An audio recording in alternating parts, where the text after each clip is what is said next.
बिस्मिल्लाहिर्रहमानिर्रहीम। अस्सलाम वालेकुम। आज का हमारा टॉपिक है न्यूक्लिक एसिड्स। न्यूक्लिक एसिड जो है हमारे पास बेसिकली दो किस्म के होते हैं। एक को हम कहते हैं डीऑक्सी राइबोन्यूक्लिक एसिड या डीएनए, जबकि दूसरे को हम कहते हैं राइबोन्यूक्लिक एसिड या आरएनए। तो वन बाय वन हम इनको स्टडी करेंगे कि डीएनए क्या चीज है और आरएनए क्या चीज है। डीएनए को सबसे पहले हम डिस्कस करते हैं। डीएनए, और अगर इसकी फुल फॉर्म लिखें तो इसे लिखा जाता है D oxy ribo nucleic acid.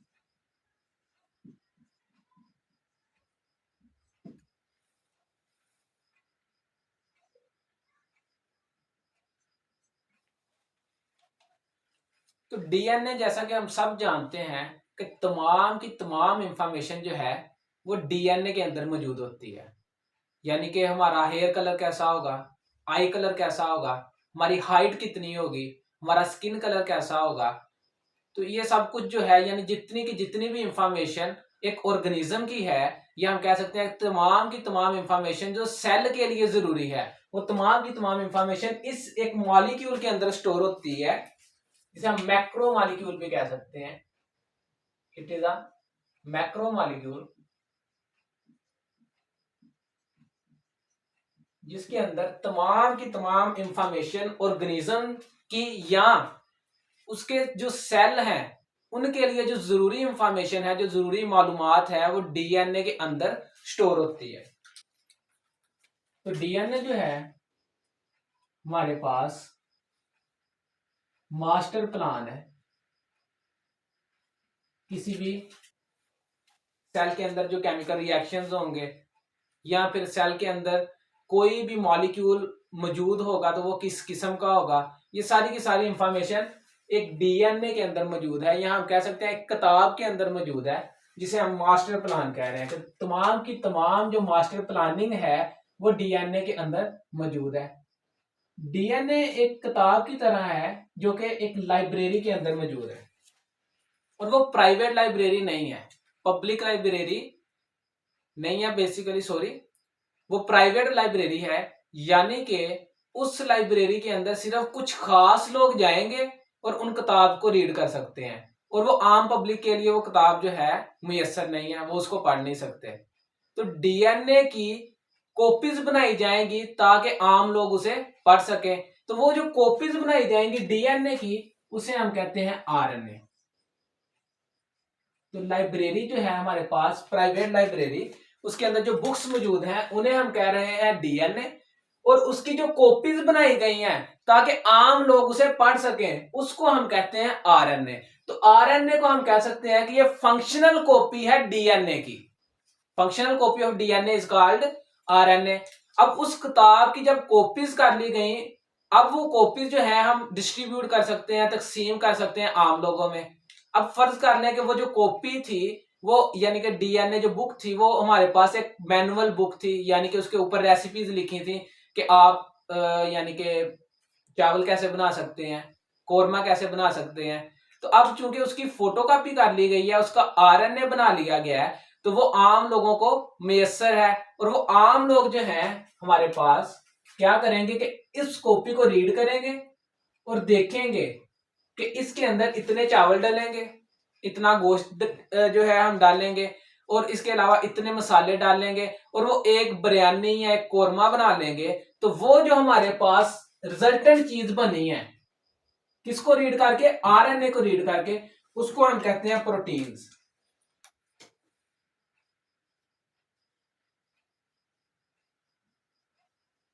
Protein basically DNA को रीड किया गया और इसकी इंफॉर्मेशन को यूज करके, मालूमात को यूज करके एक प्रोडक्ट बना लिया। वो जो हमने बिरयानी बनाई है उसको हम कह रहे हैं प्रोटीन।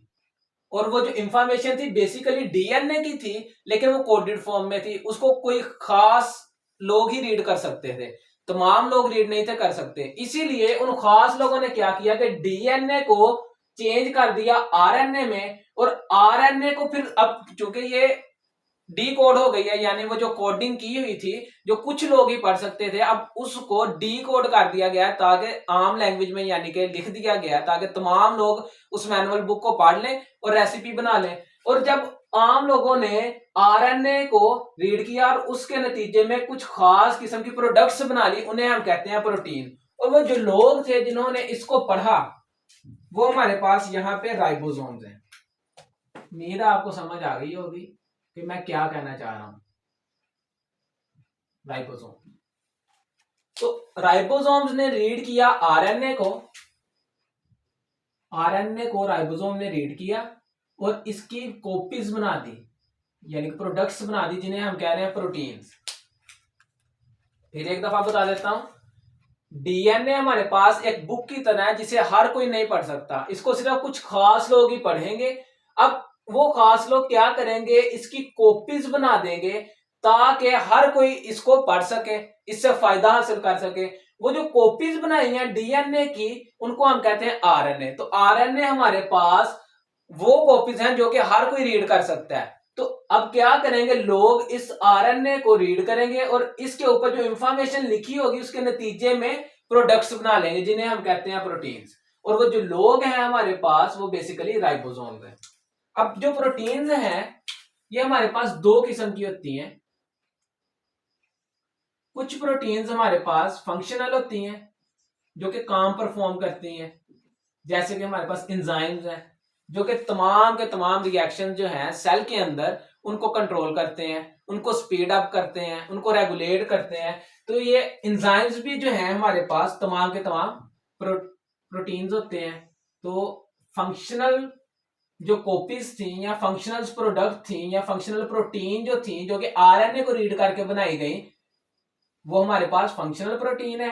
और कुछ प्रोटीन है जो सेल का स्ट्रक्चर बनाती हैं, यानी कि सेल मेम्ब्रेन बनाने में इस्तेमाल होती हैं, उसके अलावा सेल्स की ऑर्गेनेल्स बनाने में इस्तेमाल होती हैं, तो उन्हें हम कहते हैं स्ट्रक्चरल प्रोटीन्स। जैसे राइबोसोम के अंदर प्रोटीन है, राइबोसोमल प्रोटीन जो होती है, या सेल मेम्ब्रेन के अंदर प्रोटीन्स मौजूद होती हैं, यानी कि जो पेरिफेरल प्रोटीन्स होती हैं, उसके अलावा ट्रांस मेम्ब्रेन प्रोटीन्स होती हैं, तो वो बेसिकली स्ट्रक्चर्स बना रही होती हैं। तो प्रोटीन्स हमारे पास दो किस्म की हैं, फंक्शनल और स्ट्रक्चरल। बेसिकली यहाँ पे बताना चाह रहा हूँ कि डीएनए के अंदर तमाम की तमाम इंफॉर्मेशन मौजूद है कि सेल का स्ट्रक्चर कैसा होगा, उसकी शक्लो सूरत कैसी होगी, और वो कौन कौन से काम अपनी सारी जिंदगी के अंदर करेगा, वो तमाम की तमाम मालूमात डीएनए के अंदर मौजूद है। और उसको रीड किया जाता है और उससे कुछ प्रोडक्ट्स खास बनाई जाती हैं जो कि सेल का स्ट्रक्चर भी बनाती हैं और फंक्शन भी परफॉर्म करती हैं, उनको हम कहते हैं प्रोटीन। और जिस प्रोसीजर के थ्रू गुजर के बनाते हैं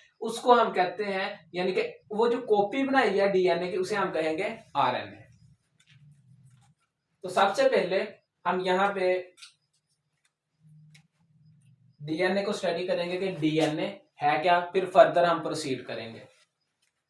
तो अगर हमने डीएनए बनाना हो तो पहले डीएनए को समझना पड़ेगा कि डीएनए है क्या। बेसिकली डीएनए जो है हमारे पास एक लीनियर चेन है न्यूक्लियोटाइड्स की, यानी कि ये हमारे पास फर्ज करें एक लंबी सी चेन है जो कि छोटे छोटे यूनिट्स के मिलने से बनी है।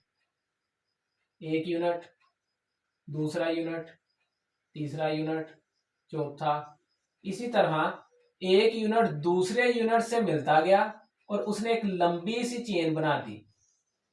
इन छोटे से यूनिट्स को हम कहते हैं न्यूक्लियोटाइड्स। ये जो हमारे पास छोटे से यूनिट हैं इनको हम कहेंगे न्यूक्लियोटाइड्स। अब न्यूक्लियोटाइड्स जो हैं आपस में मिलते जाएंगे, तो डीएनए का जो छोटा सा यूनिट है, सब यूनिट, उसे हम कहते हैं न्यूक्लियोटाइड। अब न्यूक्लियोटाइड मिलते जाएंगे एक दूसरे के साथ, एक के साथ दूसरा, दूसरे के साथ तीसरा, तीसरे के साथ चौथा, और अटैच होते जाएंगे और एक लंबी सी चेन बना देंगे। इस चेन को हम कहते हैं डीएनए। डीएनए। तो डीएनए को समझने से पहले हमें न्यूक्लियोटाइड को समझना पड़ेगा कि न्यूक्लियोटाइड है क्या। फर्ज करें मैं आपको देता हूं कि आप डीएनए बनाएं, तो आपने डीएनए जब बनाना है तो आपको कुछ चीजों की जरूरत होगी। तो सबसे पहले डीएनए को बनाने से पहले आप उसका यूनिट बनाएंगे जिसे हम न्यूक्लियोटाइड कह रहे हैं।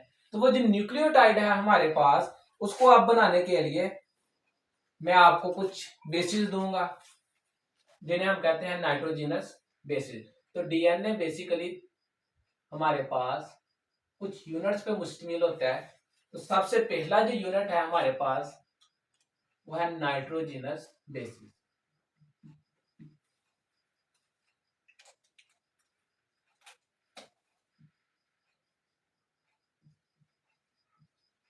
Nitrogenous basis. अब नाइट्रोजनस बेसिस जो है हमारे पास, ये बेसिकली होते हैं, अगर आप समझना चाहें कि नाइट्रोजनस बेसिस है क्या, तो ये कार्बन के रिंग्स होते हैं जिनके अंदर कहीं कहीं नाइट्रोजन मौजूद होती है। नाइट्रोजन जो है सब्सटीट्यूट होती है या उसके अंदर मौजूद होती है। तो हमारे पास नाइट्रोजनस बेसिस दो किस्म की हैं।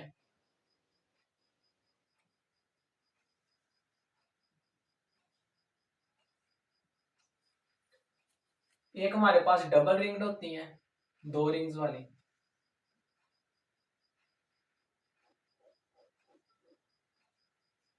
जिनके अंदर नाइट्रोजन जो है हमारे पास ऐड होगा।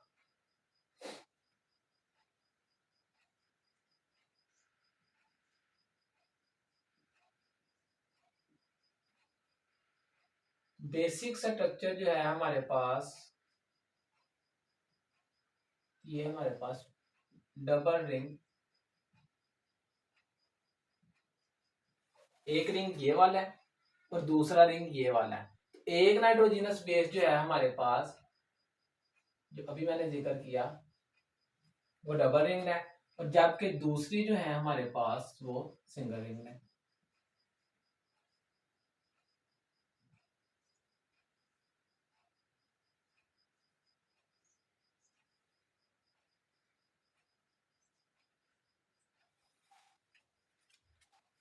अब डबल रिंग जो नाइट्रोजनस बेसिस हैं, इन्हें हम कहते हैं प्यूरीन्स।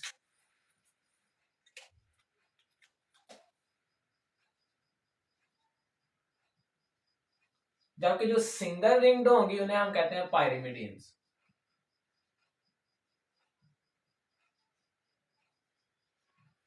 प्यूरीन्स हमारे पास फर्दर दो किस्म की हैं।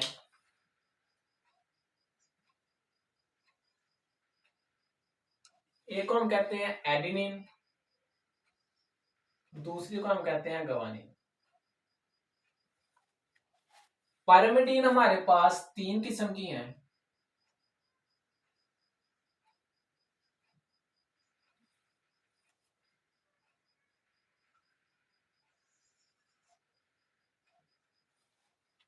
फिर से बता देता हूं। डीएनए आपको बनाने के लिए दिया, तो आपने सबसे पहले जो थी नाइट्रोजिनस बेसिस कलेक्ट की। नाइट्रोजिनस बेसिस बेसिकली है क्या? कार्बन रिंग है जिनके अंदर नाइट्रोजन मौजूद है। तो नाइट्रोजन कंटेनिंग कार्बन रिंग्स हैं।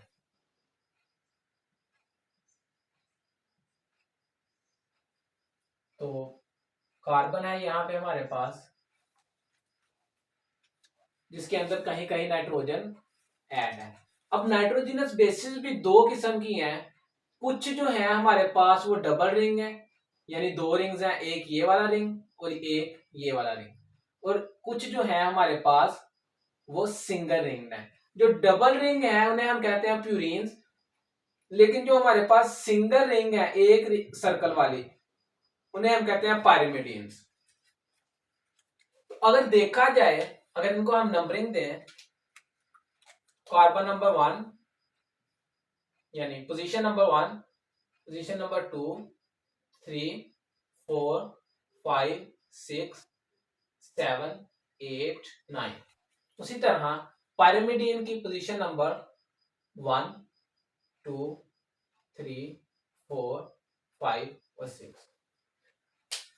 अगर गौर किया जाए, इसका एक रिंग जो है इसमें हमने नंबरिंग की क्लॉकवाइज, लेकिन जो दूसरा है उसमें हमने नंबरिंग की एंटी क्लॉकवाइज, और इसमें हमने नंबरिंग की क्लॉकवाइज, यानी जिधर घड़ी की सुई जो है मूव करती है। तो प्यूरीन्स हमारे पास 2 किस्म की हैं, जबकि पायरिमिडीन्स हमारे पास 3 किस्म की हैं। अगर प्यूरीन्स को देखें तो इनके कार्बन नंबर या position number 1, position number 3, position number 7 और पोजीशन नंबर 9 के ऊपर, position number 1, position number 3, position number 7 और पोजीशन नंबर 9 के ऊपर नाइट्रोजन मौजूद है कार्बन की जगह पे। लेकिन जो पायरिमिडीन्स हैं इसकी पोजीशन नंबर 1 और पोजीशन नंबर 3 के ऊपर मौजूद है नाइट्रोजन। तो ये याद रखना इजी हो जाएगा कि प्यूरीन्स की पोजीशन नंबर 1, 3, 7 और 9 पे नाइट्रोजन मौजूद है, लेकिन पायरिमिडीन्स जो है उनकी पोजीशन नंबर 1 और पोजीशन नंबर 3 के ऊपर नाइट्रोजन मौजूद है। अब प्यूरीन्स हमारे पास 2 किस्म की हैं, एक को हम कहते हैं एडेनिन, जबकि दूसरी को हम कहते हैं ग्वानिन। अगर तो कार्बन नंबर 6 के ऊपर हमारे पास यानी कि कार्बन नंबर 6 जो है इसके ऊपर अमाइनो ग्रुप जो है हमारे पास अटैच हो जाता है।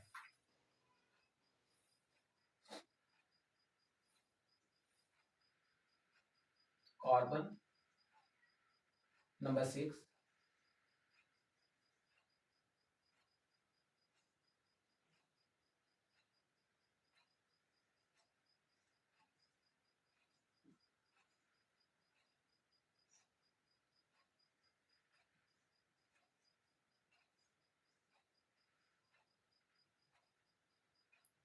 यहाँ पे भी डबल बॉन्ड, यहाँ पे भी डबल, यहाँ पे। अब हम जानते हैं कि जो नाइट्रोजन है वो 3 बॉन्ड बनाती है एट अ टाइम।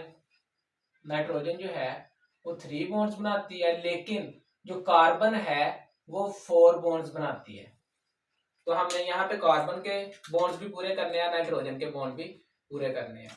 तो ये नाइट्रोजन नंबर 1, 2, 3, सॉरी 1, 2, 3, 4, 5, 6, 7, 8 और 9। अगर तो कार्बन नंबर 6 के ऊपर अमाइनो ग्रुप अटैच है NH2, तो वो हमारे पास एडेनिन बन जाती है। उस प्यूरीन को हम नाम देंगे एडेनिन।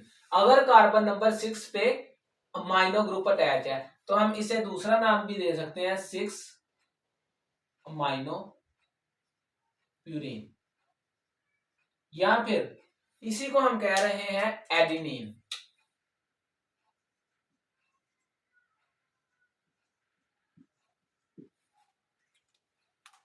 अब बॉन्ड्स पूरे करते हैं कार्बन के 1, 2, 3, 4, नाइट्रोजन के भी 3 पूरे हैं, कार्बन के 3 है, और चौथा बॉन्ड पूरा करने के लिए यहाँ पे हम अटैच कर देंगे हाइड्रोजन को।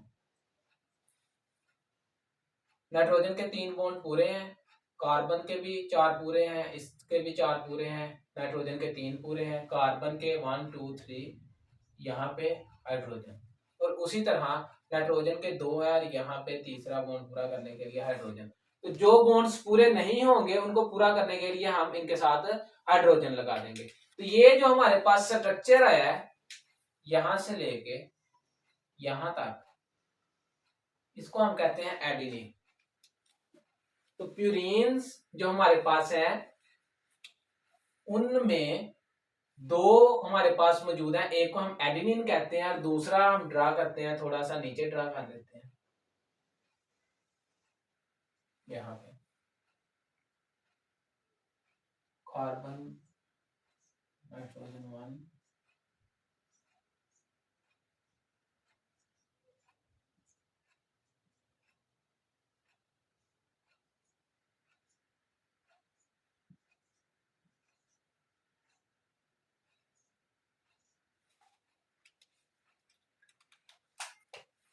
1 पोजीशन नंबर 1, 2, 1, 2, 3, 4, 5 6 7 8 और 9। अब कार्बन नंबर 6 के ऊपर अगर अमाइनो ग्रुप की जगह ऑक्सो या ऑक्सी ग्रुप लग जाता है हमारे पास, यहाँ पे डबल बॉन्ड ओ, तो और कार्बन नंबर 2 के ऊपर अमाइनो ग्रुप लग जाता है NH2, यानी कि ये अमाइनो ग्रुप शिफ्ट हो गया कार्बन नंबर 2 पे और कार्बन नंबर 6 पे ऑक्सीजन आ गया है, तो इसको हम कहेंगे कि ये हमारे पास गवानीन है, या इसे हम दूसरा नेम देंगे 2 अमाइनो 6 ऑक्सी प्यूरिन, या इसी को हम कह रहे हैं गवानीन।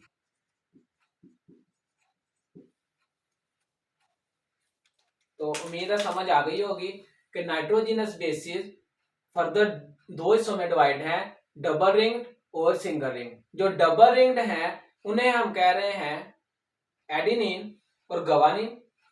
अब उनका स्ट्रक्चर आपने देख लिया है, जो एक दफा मैं रिवाइज करवा देता हूं। अगर तो प्यूरीन जो है उसके कार्बन नंबर 6 पे अमाइनो ग्रुप अटैच है तो उसे हम कहेंगे एडिनिन, लेकिन अगर कार्बन नंबर 6 पे ऑक्सी ग्रुप और कार्बन नंबर 2 पे अमाइनो ग्रुप अटैच है तो इसे हम कहेंगे गवानीन। अब आ गया हमारे पास फर्दर सिंगल रिंग्ड आ गए हैं जिन्हें हम कहते हैं पायरिमिडीन। तो सबसे पहले हम देख लेते हैं साइटोसिन।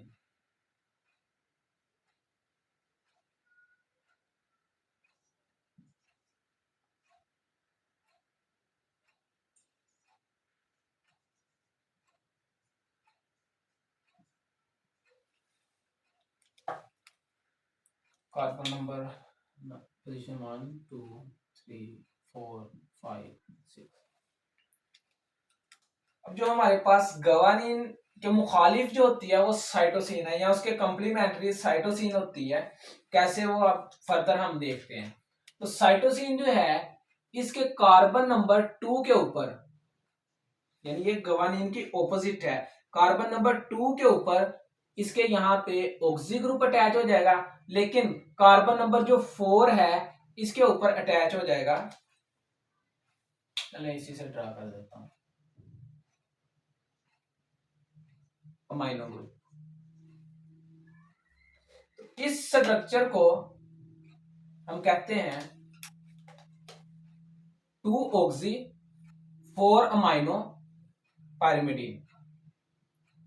2 ऑक्सी 4 अमाइनो पायरिमिडीन, या फिर इसको हम कह देते हैं साइटोसिन।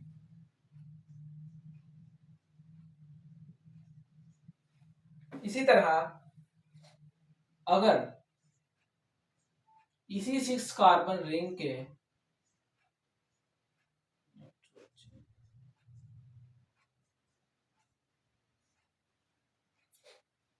अच्छा पहले हम इसके बॉन्ड पूरे कर लें। कार्बन का 1 2 3, अब यहाँ पे इसके डबल बॉन्ड होगा, नाइट्रोजन के भी पूरे हो जाएंगे, 2 2 4 पूरे हैं, 1 2, और यहाँ पे नाइट्रोजन के साथ हाइड्रोजन अटैच हो जाएगा,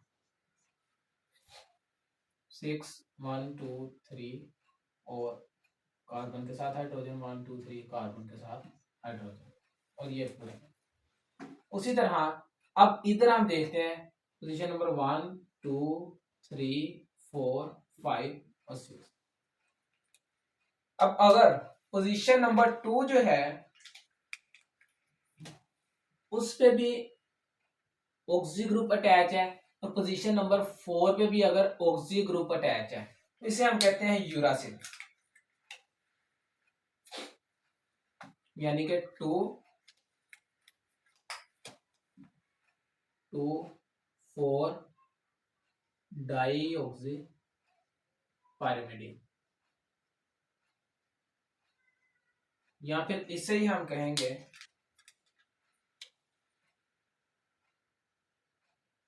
यूरासिल। तीसरी जो है वो भी सेम इसी की तरह है।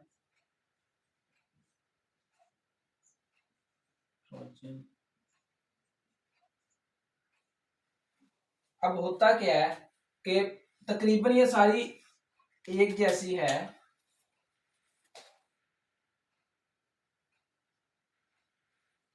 देखें यूरासिल की तरह ही है, लेकिन इसका जो कार्बन नंबर 5 है उसके ऊपर अटैच हो जाता है हमारे पास मिथाइल ग्रुप। कार्बन नंबर 1 2 3 4 5 और 6। तो कार्बन नंबर 5 पे हमारे पास मिथाइल ग्रुप अटैच हो गया। अब इनके हम हाइड्रोजन भी पूरे कर लेते हैं। यहाँ पे एक हाइड्रोजन, 2 2 4 1 2, इसके साथ हाइड्रोजन 1 2 तो 4 हाइड्रोजन हाइड्रोजन, 4 बॉन्ड पूरे हो गए। इसी तरह 4 बॉन्ड पूरे, 3 और 1 4, 2 और 2 4, 2 4 हाइड्रोजन। तो इसको हम कहते हैं 2 4 डाईऑक्सी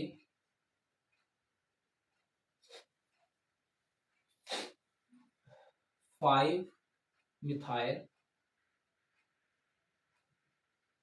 पाइरिमिडीन, या फिर इसे हम कहते हैं थाइमीन।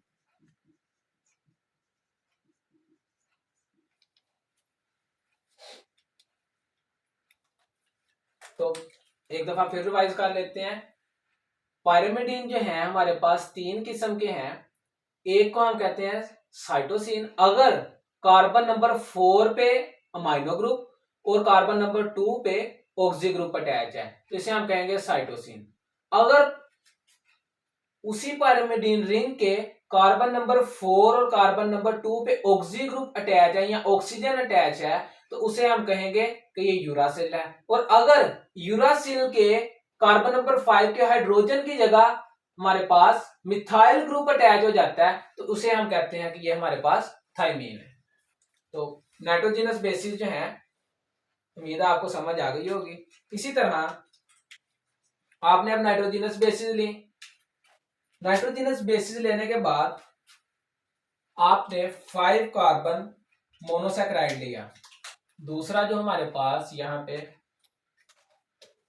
कंपाउंड है वो है 5 कार्बन मोनोसैकेराइड।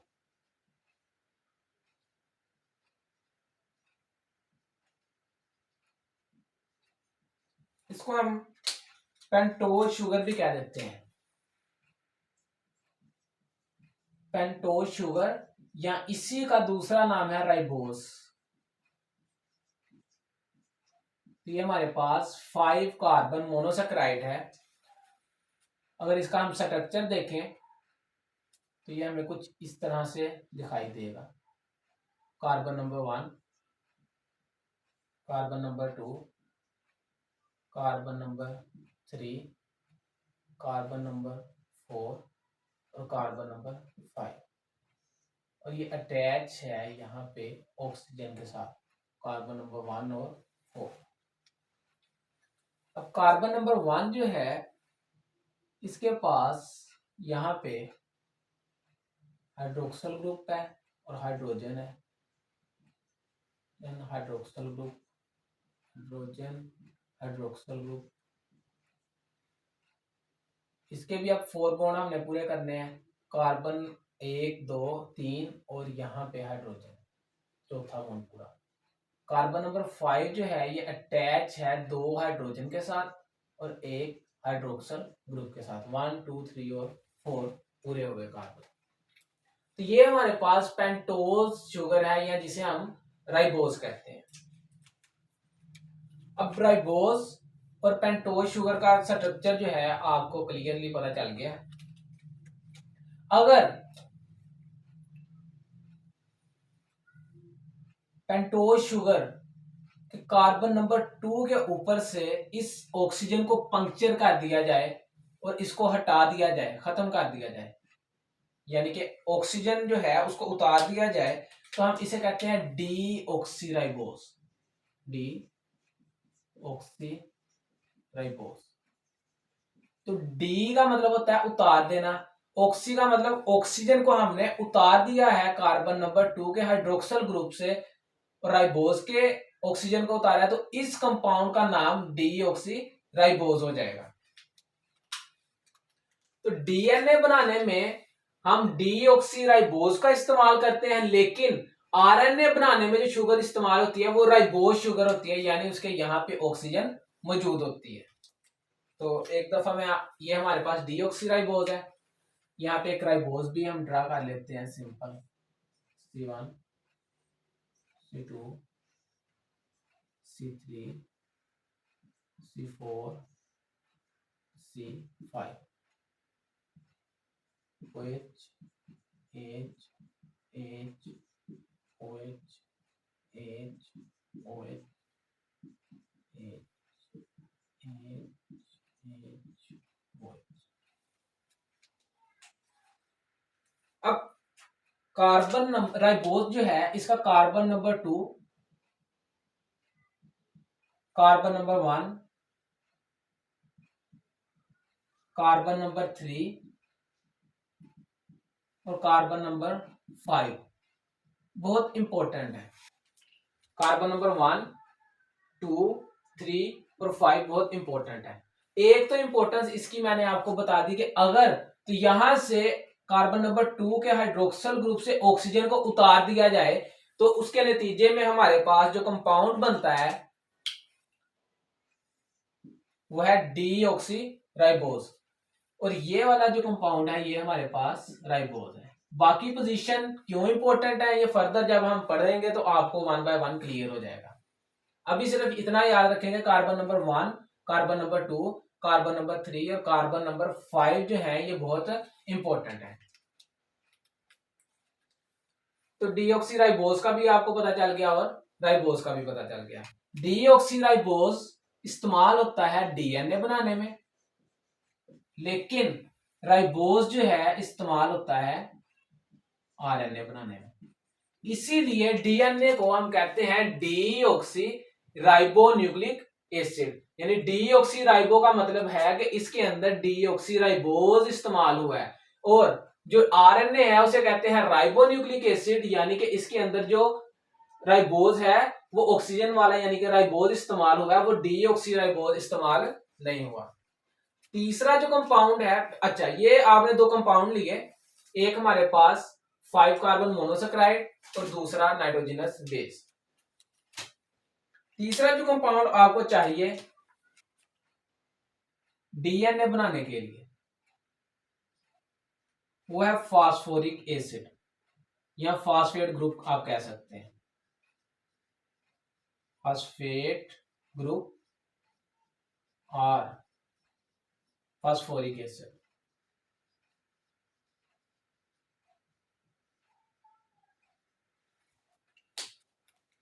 जिसे हम H3PO4 भी लिख देते हैं।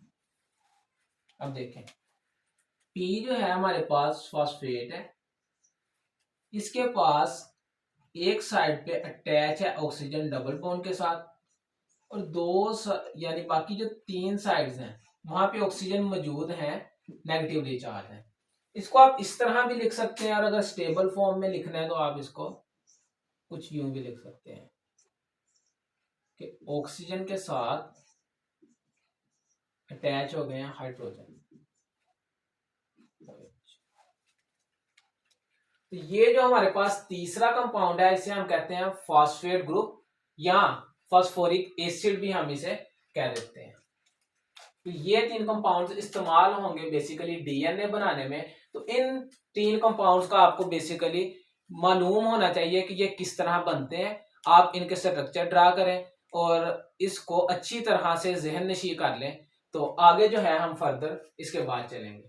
तो उम्मीद है आपको इस लेक्चर की समझ आई होगी। अच्छी उम्मीदों के साथ इजाजत लेता हूँ। अल्लाह हाफिज।